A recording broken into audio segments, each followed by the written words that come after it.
আপনাকে জানাই welcome. Welcome এই ঔষধ ভাই যেখানে আমরা আছি সেখানে, এই দলিত নেতার ঔষধ ভাই যেখানে আমরা আছি এই সেখানে, আদিবাসী নেতার ঔষধ ভাই যেখানে আমরা আছি এই সেখানে, ঐক্য নেতার ঔষধ ভাই যেখানে আমরা আছি এই সেখানে। প্রতিবাদের একটাই ভাষা, প্রতিবাদের একটাই ভাষা, এই বিবেক নাই ঐক্য চাই, ঐক্য চাই, ঐক্য এই চাই, বিবেক নাই ঐক্য চাই। ঐক্য চাই, এই বাংলার গর্ব নওশাদ সিদ্দিকী ভাই জান, ভাই জান, ভাই ভাই জান কুলপি বিধানসভা আইএসএফ পক্ষ থেকে আপনাকে জানাই ওয়েলকাম। ওয়েলকাম, বাংলার ওয়েলকাম, গর্ব আপনাকে জানাই সুস্বাগতম, সুস্বাগতম, সারা বাংলা আপনাকে জানাই ওয়েলকাম। Welcome, welcome.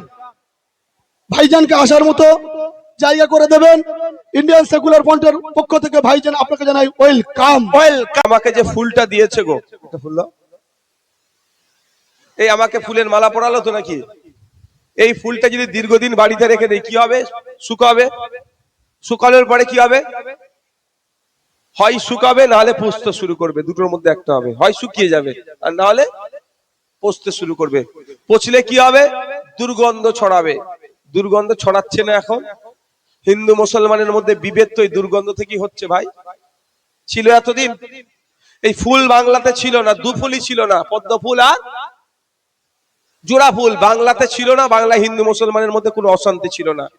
যেই জোড়া ফুল আসলো পদ্ম ফুলকে সাথে করে নিয়ে আসলো। টাইম হয়ে গেছে, বাড়িতে রেখেছেন, পচতে শুরু করেছে, দুর্গন্ধ ছড়াচ্ছে, এলাকায় হিংসা ঢুকাচ্ছে এই ফুল। এখনো যদি একে না ছুঁড়ে সার গাদায় আপনি ফেলেন, এ কি হবে বলুন তো? পোকা জন্মাবে। এই পোকা আপনার শরীরে ঢুকবে, আপনার স্বাস্থ্যের ক্ষতি হবে। তাই বলছি এই দুই ফুলকে সার গাদায় ছুঁড়ে ফেলে দিন। এর এক্সপায়ার হয়ে গেছে, এর কাজ শেষ। খাম চিহ্নকে নিয়ে আসুন, একে সার গাদায় ফেলুন, সব ওষুধ দিয়ে দেবেন। আচ্ছা, আপনারা যারা উপস্থিত আছেন আপনারা বলুন, 2011 সালের আগে বিজেপি বলে কিছু ছিল? হ্যাঁ, এই বলেন কিছু ছিল?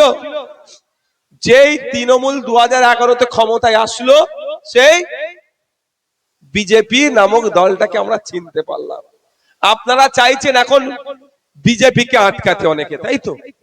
আমিও চাই বিজেপিকে আটকাতে। আমার সাথে কারা সহমত? সবাই চাই তো বিজেপিকে আটকাতে। তাহলে বিজেপিকে কিভাবে আটকাবেন? তৃণমূলকে ভোট দিয়ে। 2011 সালের আগে তৃণমূল ছিল না, বিজেপি ছিল না। 2011 সালের পরে তৃণমূল আসলো, বিজেপি আসলো। যত বিজেপি তৃণমূল এগোচ্ছে, বিজেপি তত বাড়ছে। তাহলে যুক্তি দিয়ে কি তৃণমূলকে ছোট করলেই বিজেপি ছোট হবে? তাই 2026 সাল আসছে, যদি আপনারা বিজেপিকে হারাতে চান, সর্বপ্রথম কাজ হবে 2011 সালের ইতিহাসটা একটু তুলে দেখুন। 2011 সালের আগে বিজেপি বলে কিছু ছিল না, তৃণমূল ক্ষমতায় আসলো, বিজেপির উত্থান হলো। তাই 2023, 16, 26-এ বিজেপিকে হারালেই তৃণমূল আবার গর্তে ঢুকে যাবে, আর বার হতে পারবে না। তাই বন্ধুগণ, প্রস্তুত নিতে হবে। যারা ভাবছেন বিজেপি তৃণমূলের অত্যাচারে বিজেপিকে ভোট দেব, তৃণমূলের অত্যাচারের হাত থেকে বিজেপিকে বাঁচার জন্য বিজেপিকে ভোট দেবো, আমি তাদেরকেও বলবো, মুদ্রার এপিঠ আর ওপিঠ। একটা দলকে হারাবেন, অন্য দলকে নিয়ে আসবেন, ওদের মধ্যে সেই একই হবে। কারণ আপনারা ভুলে যাচ্ছি না, তিলোত্তমার বিচার, চাকরি চোর, কয়লা চোর, বালি চোর, গরু পাচারের মামলা এখনো চলছে। তদন্তভার কেন্দ্রের সরকারের এজেন্সির হাতে আছে, তারা কিছুই করছে না। তাই কেউ যদি এখনো ভাবেন যে তৃণমূলের হাত থেকে বাঁচবো, তৃণমূলের চুরি থেকে বাঁচবো, তৃণমূলের অন্যায় থেকে বাঁচবো, আমার ভোটটা বিজেপিকে দেবো, এটা যদি কেউ ভাবেন, তারা দিবা স্বপ্ন দেখছেন। এইখানে ভোট দিল যা অন্যায় হবে, ওখানে ভোট দিলেও একই অন্যায় হবে। তাই যদি এই অন্যায় অপশাসনের অবসান চান আপনারা, তাহলে আপনাদের বলবো অন্য কোন জায়গায় ভোট দেওয়ার দরকার নাই। আগামী 2026 আসছে, আমরা যে সেকুলার ফোর্স নিয়ে একটা সংগঠন তৈরি করেছি, তাতে আপনারা ভোট দিন। একদিকে যেমন এই বিজেপির সাম্প্রদায়িকতাকে, এই হিংসাকে আমরা আটকাবো, অন্যদিকে এই তোলাবাজ তৃণমূলকেও আমরা পরাস্ত করব, এদের বিরুদ্ধে আমরা আইনি লড়াই জারি রাখবো। এবার আপনারা ডিসাইড করুন। আমাদের সাথে যুক্তি তর্ক দিয়ে পেরে উঠতে পারছে না, সেই জন্য কি বলছে বলুন তো? আইএসএফ নাকি বিজেপির টাকা খেয়ে বিজেপির সুবিধা করে দিচ্ছে, এটা তো। এর ওষুধটা আজকে আমি দিতে চাই, আপনারা শুনবেন?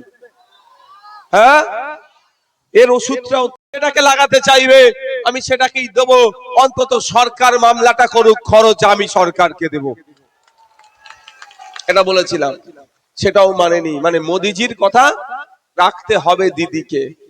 তাই আমাদেরও ভাবার সময় আসছে না, কেন মামলা করেনি? হয়তো যদি মামলা করে ভাই ভাই দলের চোরগুলোকে তুলে জিহাদ তিহার জেলের ভাত খাওয়াবে, সেই জন্য হয়তো মামলা করেনি। তাই তারা যদি তার ভাই ভাইপোর কথা ভাবে, আমরা আমাদের ভাই ভাইপোর কথা ভাববো না? আমাদের ভাই ভাই ভাবতে হবে তো নাকি? যারা ভাববেন একটু হাত তুলে দেখান তো, হাত তুলে দেখান। আপনারা আপনাদের ভাই ভাইপোর কথা ভাববেন তো নাকি? তাই সময় এসেছে আমাদেরকে আমাদের ভাই ভাইপোর কথা ভাবতে হবে। আমরা যদি মসজিদের কথা চিন্তা করি, মন্দিরের কথা চিন্তা করি, গুরুদুয়ারার কথা চিন্তা করি, গির্জার কথা চিন্তা করি, তথা ধর্মস্থানকে বাঁচানোর কথা যদি চিন্তা করি, তাহলে 2026 সাল আসছে। বিজেপি এবং তৃণমূলের বাইরে ভোটটা করতে হবে। এই বিজেপি বা তৃণমূলকে দিলে আপনার ধর্মস্থান সুরক্ষিত থাকবে না। কদিন আগে দেখেছেন চোপড়াতে মন্দিরে ভাঙচুর চালিয়েছে, ঠাকুরকে ভাঙচুর চালিয়েছে, ধরা পড়লো কি? বিজেপির একটা জেতা মেম্বার। কদিন আগে আপনাদের এই দক্ষিণ 24 পরগনায় ঠাকুরের মুন্ডু কেটে নিয়েছে, চরম অন্যায় করেছে, ধরা পড়েছে কে? দেখুন, সেই নেতার বাড়ির লোকেরা।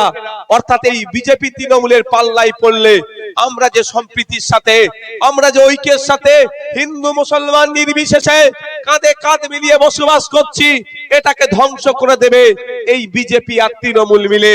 তাই সামনে 2026 সাল আসছে, ঐক্যবদ্ধ হতে হবে, দলবদ্ধ হতে হবে, প্রতিজ্ঞাবদ্ধ হতে হবে, হিন্দু মুসলমান এক হতে হবে, শিক্ষার কথা বলতে হবে, স্বাস্থ্যের কথা বলতে হবে, কর্মসংস্থানের আওয়াজ তুলতে হবে, বিজেপি তৃণমূলকে হারাতে হবে। বাংলায় বিজেপি তৃণমূলের জন্য 1 ইঞ্চিও জায়গা নয়, সেটা তাদেরকে বুঝিয়ে দিতে হবে। আর না হলে আপনি হিন্দুর কথা বলবেন ও মুসলমানের কথা বলবে, দিনের শেষে হিন্দু মুসলমান গোল খাবে আর রাজনৈতিক নেতারা বগল বাজাবে। শুভেন্দু অধিকারী মহাশয় কি গল্প শুনিয়েছে? হিন্দু হিন্দু ভাই ভাই স্লোগান তুলেছে, কিন্তু এই শুভেন্দু বাবুর পেট্রোল পাম্প আছে, জানেন আপনারা? আমিও শুনেছি, আমি দেখিনি চোখে। শুভেন্দু বাবুর নাকি পেট্রোল পাম্প আছে।